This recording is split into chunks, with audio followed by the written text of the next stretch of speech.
Here we go. Hello, everybody. This is Dr. Kevin Connors, and we are live on our Holistic Health Hour. So let me get the chat connected so we're ready to go. Apologize today. I have a really bad cold, and summer colds are not fun to have.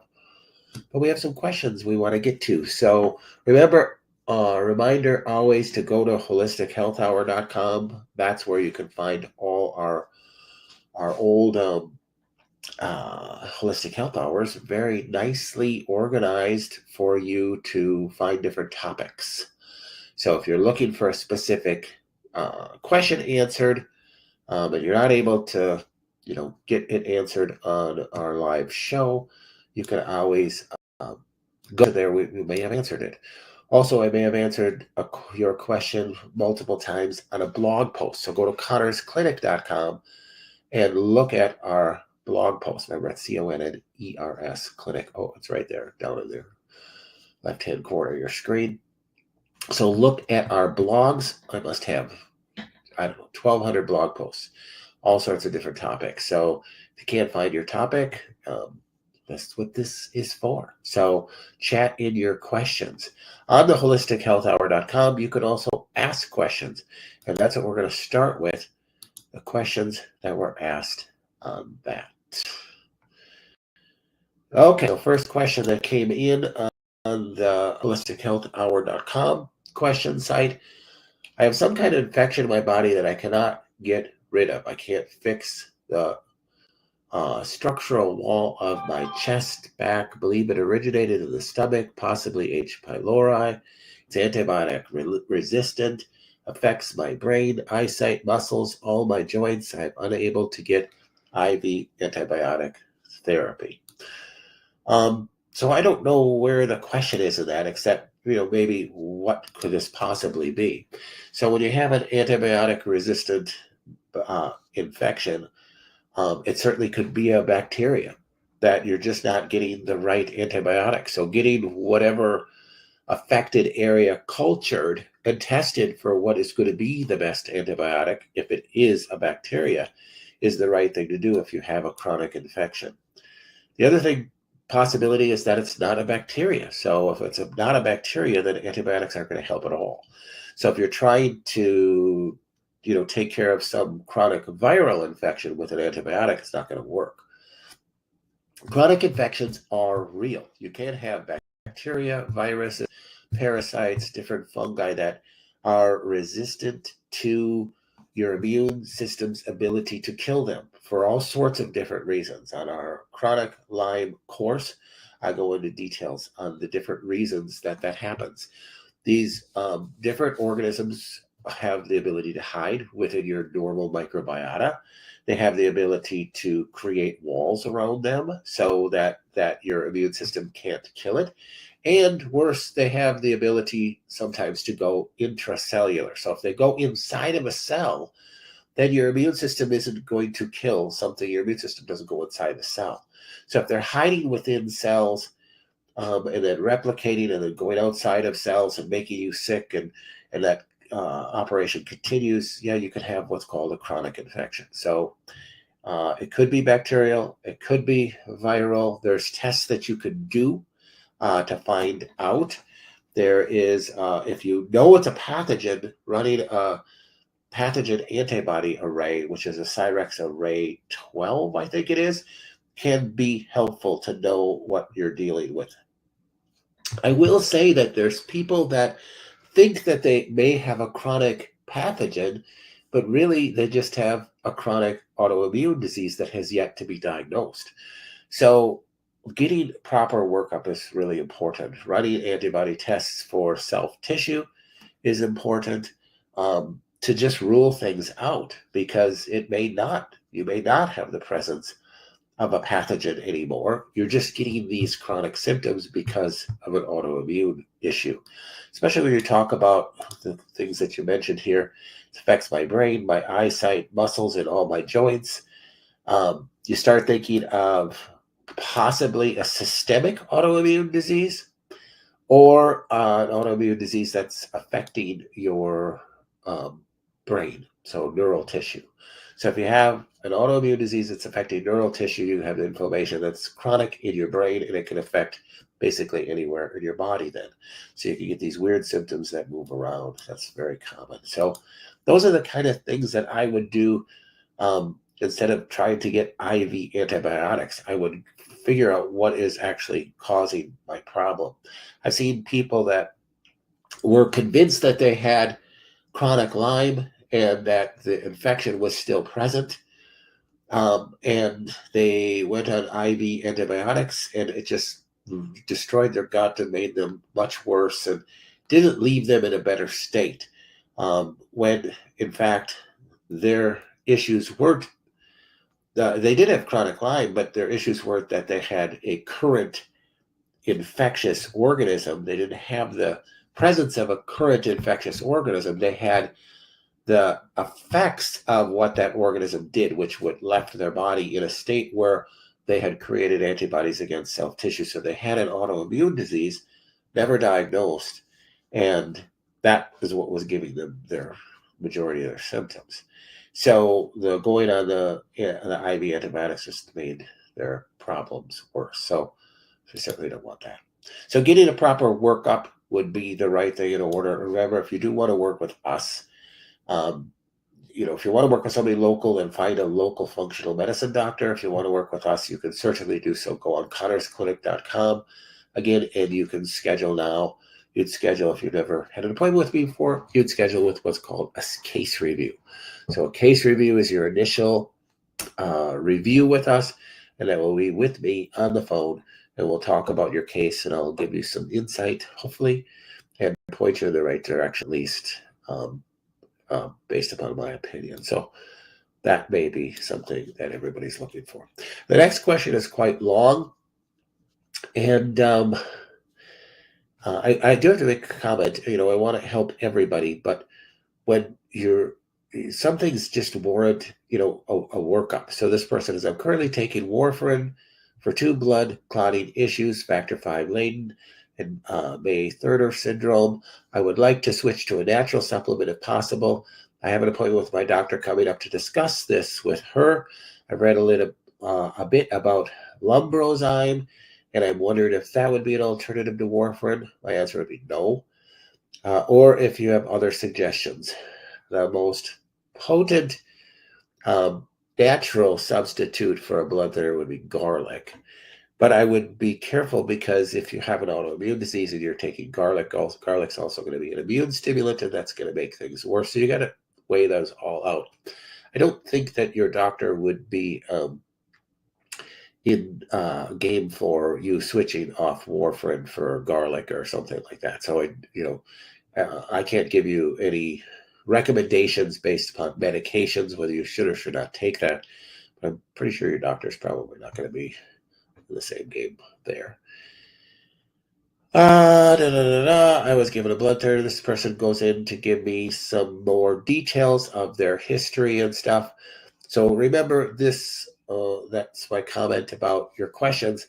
We got to keep your questions to fairly general things. If you're going to get very specific with your questions and your health history, really need to do a case review if you want my opinions about that. So I have to keep this general. Understand this is going live to a lot of people, and there's no way that I can get real specific with specific case issues without getting a full history and a workup and things like that. I know everybody listening understands that. So set up a case review if you want to go a little bit deeper. Next question. I'm dealing with cobalt toxicity from bilateral hip implants 19 years ago. While in the process of hip revisions to remove the cobalt, do you recommend anything to help with heavy metal detox systemically? I think they meant. The thing is, if you have the implants in your body right now, you can't do heavy metal detox. So let's rephrase that answer. If you have metal implants in your body that you're having issues with, so it is leaching that metal into your body, so therefore you're having issues with it, and you use a heavy chelator. So typically, in order to pull metal heavy metals out of your tissues, you would use a chelator. Now, understand, I have labeled that phase of detoxification as phase 0. So I don't think you have any business doing that for a couple of reasons. Number one, if you still have the implants, you should not be doing any heavy chelators.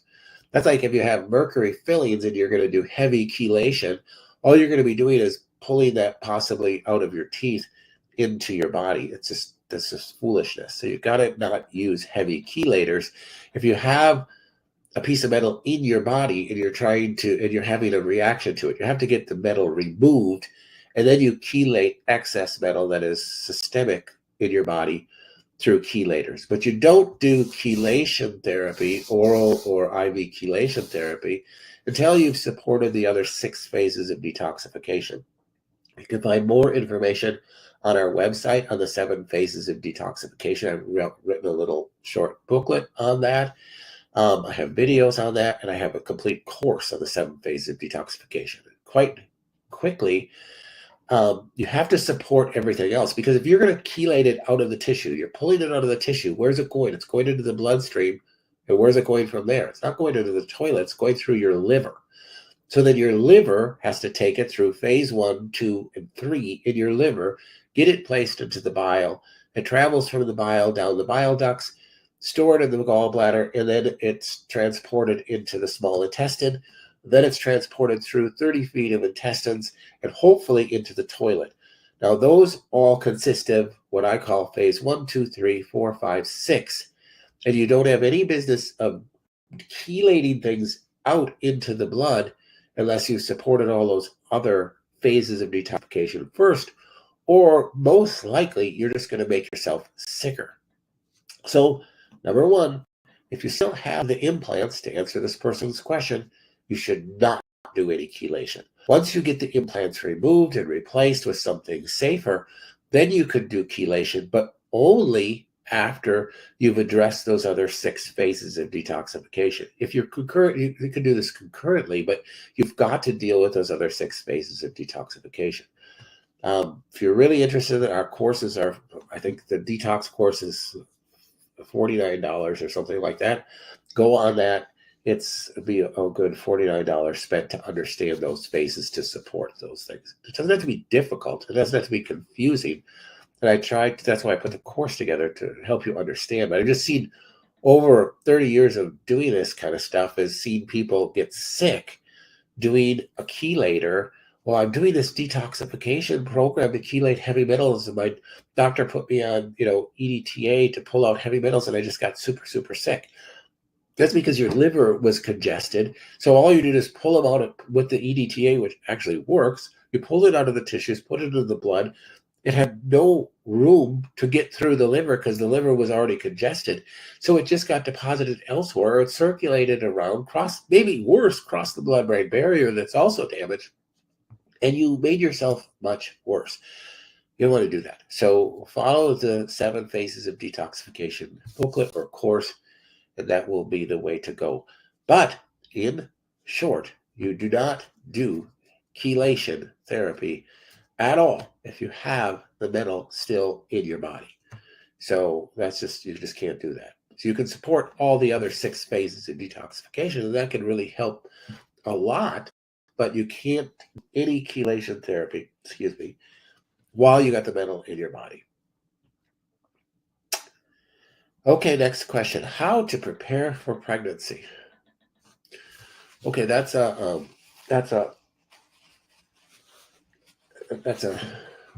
broad question, because I don't know. Are you already pregnant? If you're already pregnant, then you just want to make sure you're getting your proper nutrition. If you're not pregnant, if you're having difficulty getting pregnant or holding a pregnancy, that's a whole other picture that you'll want to look at. Getting a Dutch test done, looking at your hormones would be the right thing to do. Quite often, estrogen dominance, a progesterone deficiency. But we'd want to look at the picture there. If you're just trying to say, hey, I'm ready to start having babies, and I want to be as healthy as possible. Well, that's the same thing as if you're trying to be as healthy as possible for anything. So, getting some lab work done, seeing what's going on, seeing what I need to do to help balance my gut, help, to prevent, if I can go into the pregnancy as healthy as possible, then I'm going to have less problems. So, that's the whole key. So try to do everything you can to be as healthy as possible. And the thing is to get a good workup, so get a good blood workup, see where you're at. That would be the thing that I would recommend. Question on the chat. Remember, you can chat in your questions. Wondering, are your thoughts about taking sea moss gel? Okay, so I'm not a big fan of sea moss for multiple reasons.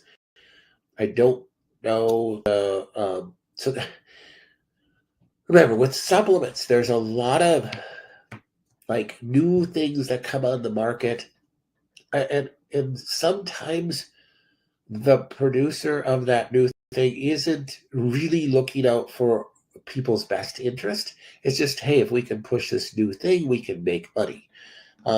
Yeah, well, that's the downside of capitalism, is that lots of times there's just people trying to make money on you, and without really a concern for whether it's good for you. And I think I have some videos on different supplement scams to look for, and to know whether the supplement you're taking is a good supplement or it's not. You're wasting your money, or you could be even hurting yourself. So, and I've even had people come to me that are taking a supplement that was recommended by their chiropractor or naturopath or functional medicine doctor, that is like, it's just garbage. Why would they recommend this? This is like a mineral that is an elemental mineral. I mean, okay, so I'll give you an example of, this doesn't have to do with sea moss, but this is really big in the supplement market right now, is these liquid minerals. So these liquid elemental minerals are not good products. They're out there. That's not how we're supposed to get our minerals. We get our minerals through good grass-fed meat or through vegetables. So when we eat our vegetables, let's say vegetables take an elemental mineral, and then it's reformatted by the plant and double bonded to an amino acid, and then we eat that vegetable. That's a mineral that's double bonded to an amino acid. That's how we are supposed to get our minerals. And then that is easy to digest, easy to absorb, and easy to go into a cell and function through that mineral is supposed to function within the cell. Elemental minerals are difficult to digest. They're hard on our system. They can be very hard on our gut lining. They're not utilized very well, and they're not absorbed very well. It's just really a poor source of supplement, but it's really pushed hard because some supplement company came out with this new fancy product. It's easy to take. It's liquid. It's just not good for you. It's just wrong. So sea moss fits into the category. Sea moss has some other issues with it too. I think I wrote a blog post about that, but I can't remember. If not, I can look more of that stuff up. Next question. I use 1 gram packet of Safeguard Fenbendazole daily for my cancer protocol.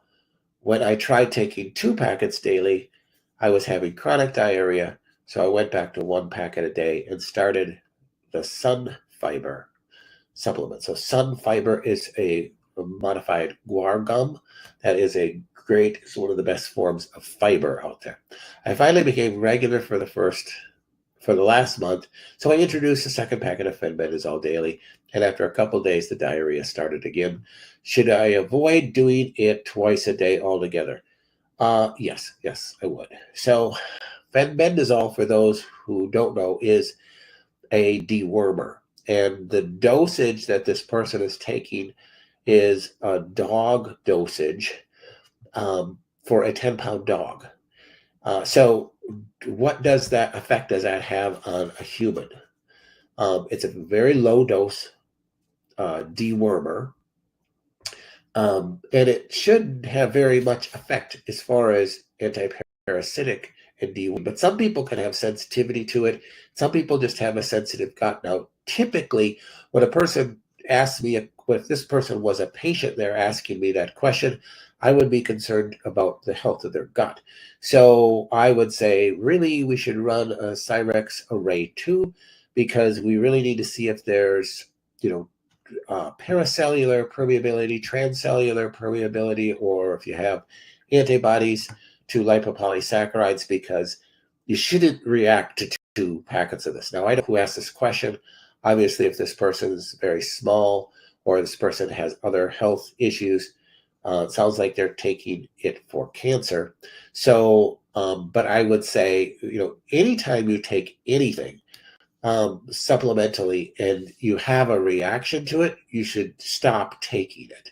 So just because maybe your sister can take it, you might have a sensitivity to it.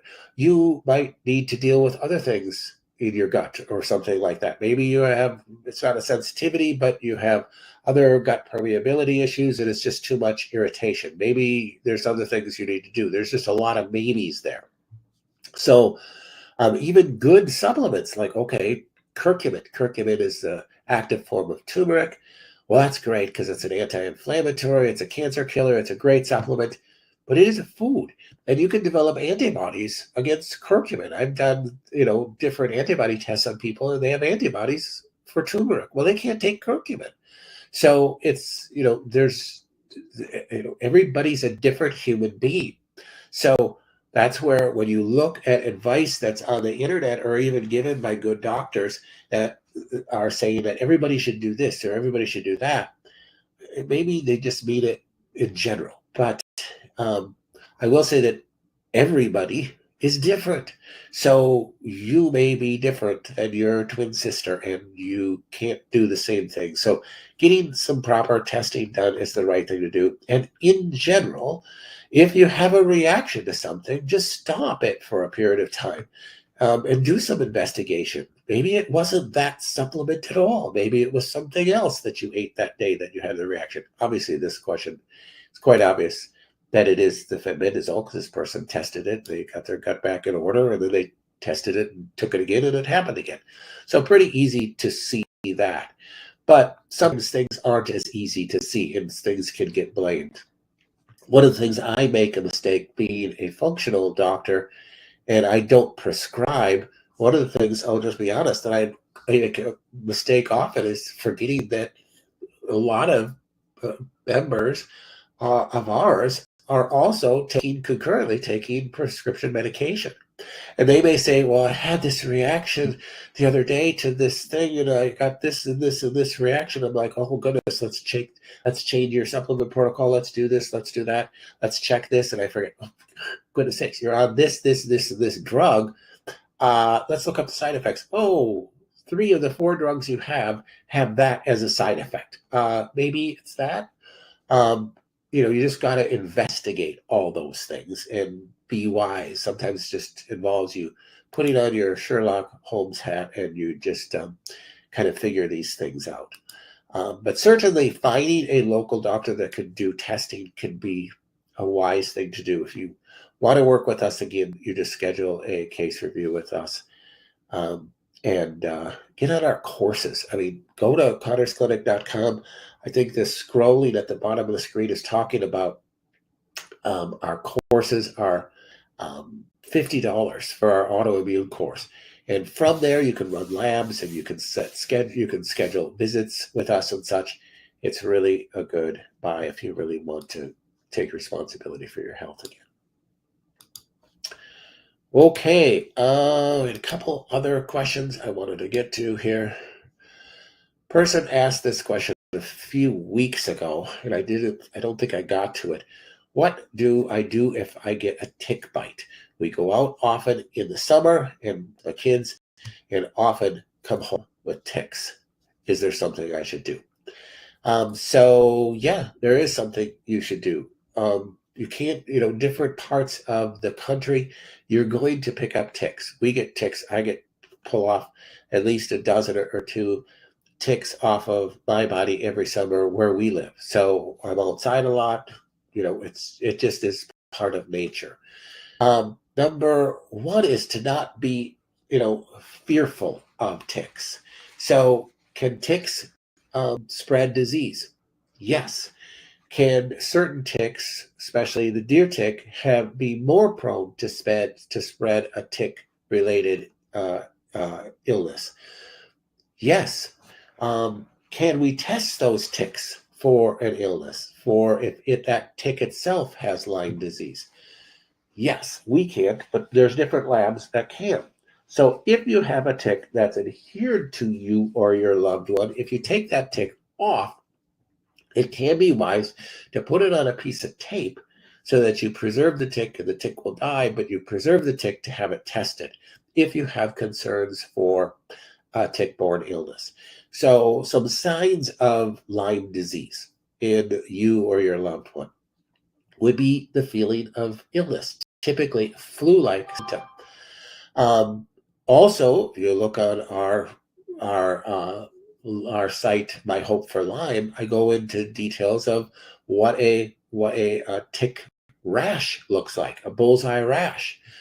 It looks very different than just a rash. It's not just a red spot. It looks like a bullseye. But it's only a small percentage of people that get that bullseye rash. If you get a tick bite on your head and you pull the tick off your head, very slim chance that you're going to see any type of bullseye rash. So how do you know if you have Lyme disease or not? I took this tick off me. It was a really small tick. I looked at it on the internet. It's definitely a deer tick. How do I know if it has Lyme or not? What should I do? Well, I think you need to watch symptoms. Now, understand, just because you got a bacterial infection doesn't mean that you need to go get an antibiotic. Your body can fight off a bacteria. As a matter of fact, your body is fighting off bacteria on a daily basis. You just don't know it. The reason why you don't know it is because your body is winning. Your immune system is destroying the bacteria, and don't have to worry about it. But it's when that bacterial infection starts to reproduce to the point where it's making you sick that you might need some aid. And if it is Borrelia burgdorferi, which is the bacteria involved with Lyme disease, I highly recommend you get an antibiotic because you don't want that. That's a very nasty bacteria. You don't want it to go crazy and to move into chronic Lyme disease. So having some antibiotics in your home, talking to a Lyme literate medical doctor that can prescribe antibiotics, having somebody in your pocket. If you're in an area where you get a lot of ticks, then you should have a relationship with a Lyme literate doctor so that you can get a prescription that you can have possibly on file. So if this happens to you on the weekend and your child is throwing up flu-like symptoms in the middle of the summer, this is odd. Nobody else is sick in the house. We took a tick off them. It looked like a deer tick. And what is going on?